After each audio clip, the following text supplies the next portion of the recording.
नमस्कार, good evening. आप सभी का स्वागत है आपके अपने favourite YouTube channel Pandey ji technical में। और दोस्तों, मैं हूं आपके साथ आपका अपना दोस्त सौरभ ओझा।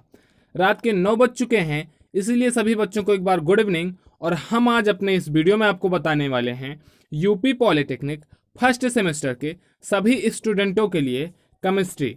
तो हम इस समय केमिस्ट्री की क्लासों के अबाउट डिस्कस कर रहे हैं, जिसमें हम ईंधन एवं स्नेहक चैप्टर देख रहे हैं। तो हमने इसके पहले जो वीडियो बनाया था उसके आगे आज हम इस वीडियो में बात करने वाले हैं। तो एक बार दोस्तों सभी को फिर से गुड इवनिंग। फटाफट चैनल को सब्सक्राइब कर दीजिए, अपने दोस्तों को भी शेयर कर दीजिए। और एक आज की खास बात ये बताते हैं कि आज मेरा जन्मदिन है, मतलब आज मेरा हैप्पी बर्थडे है। तो जो भी स्टूडेंट मुझे विश करना चाहते हो फटाफट नीचे कमेंट में हैप्पी बर्थडे लिख दें, मैं उन्हें कमेंट से जरूर मारूंगा। तो हैप्पी बर्थडे आप मुझे बोल सकते हैं अगर बोलना चाहें, अदरवाइज नहीं बोलना चाहते तब भी आपको धन्यवाद। ठीक है, तो आइए बात करते हैं आज के इस चैप्टर की, जिसमें हम ईंधन एवं स्नेहक चैप्टर के अबाउट हमने एक वीडियो बना दिया है। आज हम इस वीडियो में उसी के आगे बायोगैस का संगठन यहां से स्टार्ट करेंगे। क्योंकि साहब पूछता कभी कभी है आपसे, एक नंबर में पूछ लेता है कि बायोगैस के संगठन में कौन कौन सी गैसें होती हैं। तो आज हम पूरा विश्लेषण इसमें देखेंगे। इसमें हम एलपीजी, सीएनजी और प्राकृतिक गैस यह सब भी आज इसी में इन्वॉल्व करके देखने वाले हैं और समझने वाले हैं। तो आइए साहब स्टार्ट कर देते हैं। बहुत सारे बच्चों की डिमांड से है कि सर जी लाइव क्लास चलाइए, तो बस आप 1-2 दिन का टाइम और हमें दे दीजिए, हम जल्दी ही लाइव क्लास लेकर के आ जाएंगे। तो भैया इसमें है क्या, बात क्या है बायो संगठन गैस। तो सबसे पहले ये बात कर लेते हैं, ये क्वेश्चन आया कब कब है। 2007 में आया हुआ था, 9 में आया हुआ है, 9 के बाद लगातार 10 में भी था, उसके बाद 13 में था, उसके बाद भी आगे कंटिन्यू हुआ है, लेकिन हमें डाटा यहां तक ही प्राप्त हुआ है। तो पूछता है कि बायोगैस के संगठन में सबसे अधिक कौन सी गैस होती है। तो देखिए भैया, जब बायोगैस का संगठन दो प्रकारों से किया जाता है। पहला तो होता है जो गोबरों से प्राप्त होती है बायोगैस उसके अकॉर्डिंग, और दूसरी जो रात्रि मृदा से प्राप्त होती हैं उसके अकॉर्डिंग। तो अगर आपसे पूछेगा कि गोबर से प्राप्त होने वाली बायोगैस में सबसे अधिक कौन सी गैस होती है, तब मीथेन होती है CH4। और अगर आपसे पूछता है कि रात्रि मृदा से प्राप्त बायोगैस में सबसे अधिक कौन सी गैस होती है, तब भी आपका मीथेन CH4 ही होता है। मतलब बायोगैस में सबसे अधिक CH4 पाई जाती है। इसमें संगठन CH4 का 55 से 70% होता है, कार्बन डाइऑक्साइड 30 से 45% होता है, इसके साथ साथ हाइड्रोजन भी होता है और H2S भी होता है। ये आपको ध्यान देना है, क्योंकि कभी कभी थ्योरी में पूछता है कि बायोगैस का संगठन लिखिए, तब आपको लिख देना है कि CH4 55 से 70%, कार्बन डाइऑक्साइड 30 से 45%, और हाइड्रोजन और H2S आदि गैसें भी होती हैं। और अगर आपसे बात करता है कि रात्रि मृदा के, तो अब आपको उसमें लिख देना है कि जो मीथेन है आपका CH4 वो 65 से 75%, कार्बन डाइऑक्साइड 30 से 40%, हाइड्रोजन सल्फाइड H2S 0.6% के नियर अबाउट आदि होती हैं। मतलब अगर आपसे पूछ ले कि बायोगैस में सबसे अधिक कौन सी गैस होती है, तब मीथेन होती है। और मीथेन के साथ साथ कार्बन डाइऑक्साइड, हाइड्रोजन सल्फाइड आदि भी गैसें होती हैं। ठीक है, अब बात इसमें आ जाती है कि मीथेन गैस का आपको रिएक्शन लिखने को दे देगा कि भैया आप मीथेन गैस की रिएक्शन लिखिए। रिएक्शन का मतलब मीथेन गैस की आप अभिक्रिया लिखिए। तो इसमें बहुत सारे बच्चे कंफ्यूज हो जाते हैं कि सर जी हम अभिक्रिया में क्या लिखें। तो चलिए इसी अभिक्रिया को हम समझ लेते हैं और देख लेते हैं। आप भी अपने माइंड में बैठा लीजिए, याद कर लीजिए, एक तरह से कहा जा सकता है, चूंकि इंपॉर्टेंट है। तो होता क्या है कि जब हम CH3COOH के साथ CH3COOH को जब हम विघटित करते हैं, तब हमें CH4 प्लस CO2 प्राप्त होता है। और यही जो आपका CH4 प्लस CO2 प्राप्त होता है, यही आपका बायोगैस कहलाता है। लेकिन ये जो अभिक्रिया है CH3COOH को जब हम तोड़ेंगे तो CH4CO2 जब प्राप्त होता है, मतलब मीथेन प्लस कार्बन डाइऑक्साइड आपको प्राप्त हो रहा है। और अभी हमने देखा था कि मीथेन लगभग 70% होता है और कार्बन डाइऑक्साइड लगभग 30% होता है। मतलब यही दोनों गैसें किसी भी बायोगैस में मुख्य गैसें होती हैं, और इसके संगठन में यही दोनों गैसें महत्वपूर्ण होती हैं, और अभिक्रिया में भी हमें यही दो गैसें ही प्राप्त हो रही हैं। तब हम इसकी रिएक्शन करवाते कैसे हैं। सबसे पहले CH3COOH को हम जल के साथ जब अभिक्रिया कराएंगे, तो यहाँ से हमको कार्बन डाइऑक्साइड प्राप्त हो जाएगा और हाइड्रोजन प्राप्त हो जाएगा। तो हाइड्रोजन तो भाई उड़ जाएगा, उड़ने का मतलब हाइड्रोजन को हम अलग कर देंगे। फिर आपका यहाँ से बच जाता है CO2 को हम एक बार में एक जार में एकत्रित कर लेते हैं, और फिर दूसरी जगह फिर से हम जब यहाँ से निकलने वाली इस हाइड्रोजन की क्रिया इसके थोड़े से कार्बन डाइऑक्साइड से करवाते हैं, मतलब हाइड्रोजन यहाँ से जो हाइड्रोजन निकल रहा है इस हाइड्रोजन की क्रिया थोड़े से कार्बन डाइऑक्साइड से करवाएंगे हम, तब आपको मीथेन प्लस जल प्राप्त हो जाता है। तो भाई देखिए, आपको पहली रिएक्शन जब आपने करवाई थी ऑक्सीकरण की जल के साथ, तब यहाँ से आपको CO2 प्राप्त हो गया था, और दूसरी में जब आपने हाइड्रोजन के साथ CO2 की अभिक्रिया करवाई तो यहाँ से आपको CH4 प्राप्त हो गया।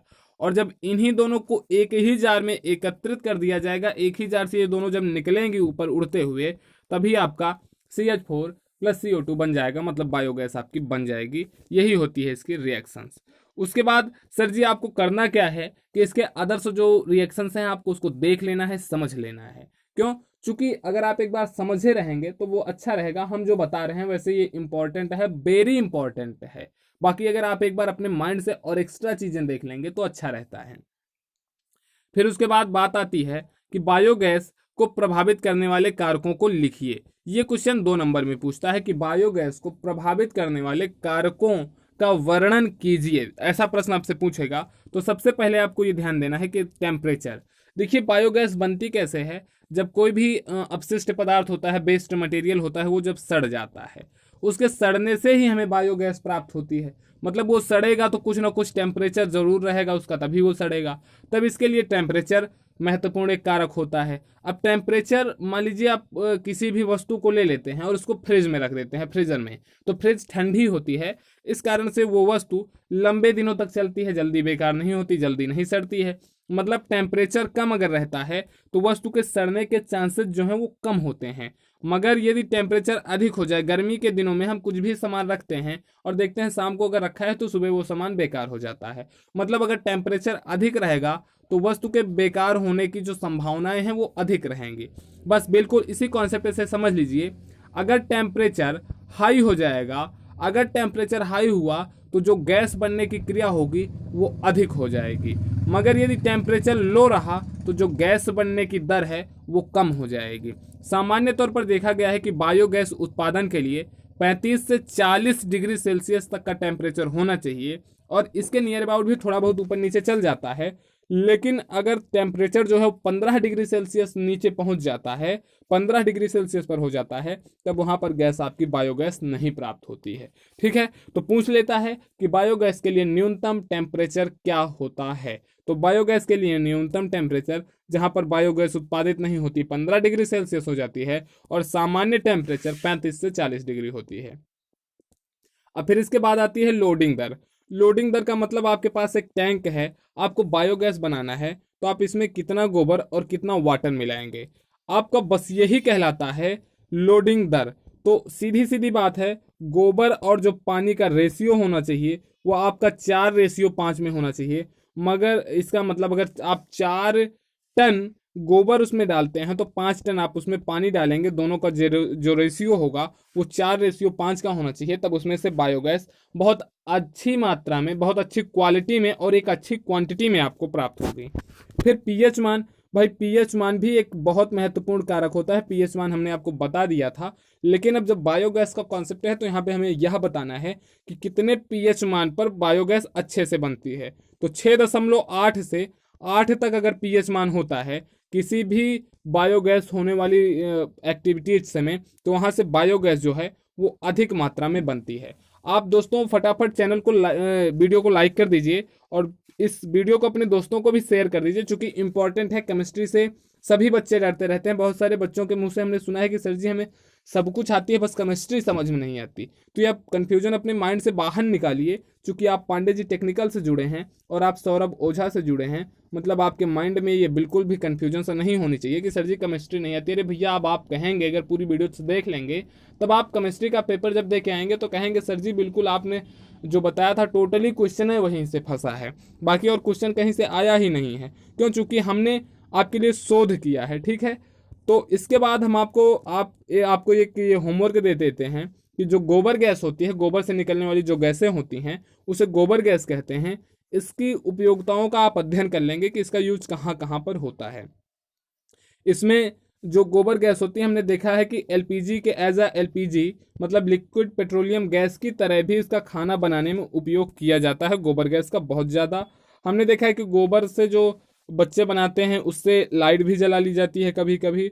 और अंतर्दहन इंजनों में, आईसी इंजन्स जो कि आप लोग आगे पढ़ेंगे, आईसी इंजन्स में भी गोबर गैस का उपयोग करके इसको एज अ ईंधन यूज कर लिया जाता है। और इसका कहाँ पर और यूज किया जाता है, पेट्रोमैक्स के समान प्रकाश उत्पन्न करने में भी गोबर गैस का यूज किया जाता है।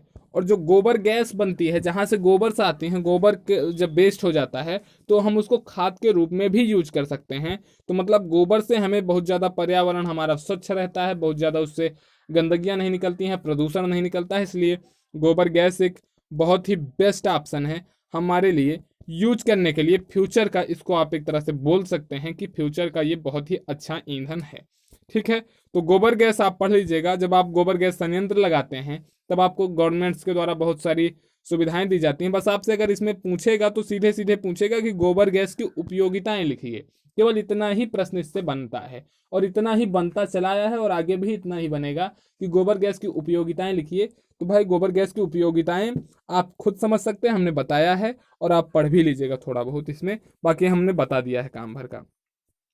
फिर सर जी जो बात आती है बहुत ही इंपॉर्टेंट पॉइंट की, लिक्विड पेट्रोलियम गैस, द्रव पेट्रोलियम गैस के about, LPG, liquid petroleum gas. Sir जी देखिए इसी के अबाउट हम बात करेंगे आज पूरे इस डिस्कशन में।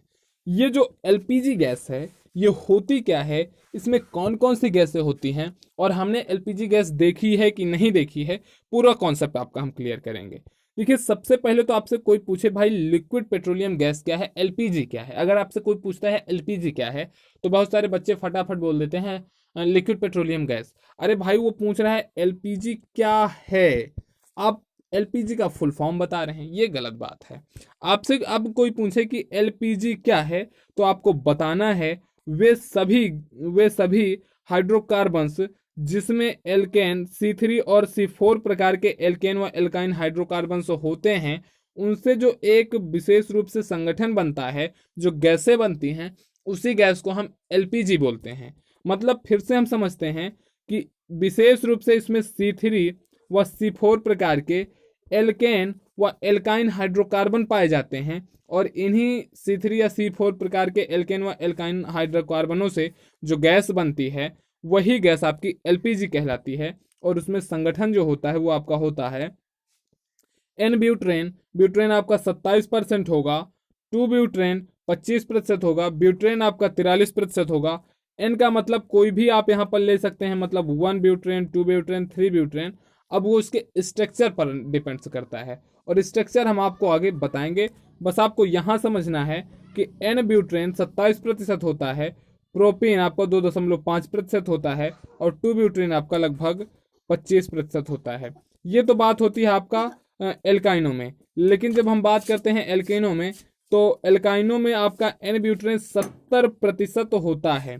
आपसे ये पूछेगा प्रश्न कि एल्केन हाइड्रोकार्बनों में ब्यूट्रेन कितना होता है, तो एन ब्यूट्रेन जो होता है वो आपका 70% होता है और इसमें प्रोपेन जो होता है वो आपका 11.3% होता है। बस यही है पूरी कहानी।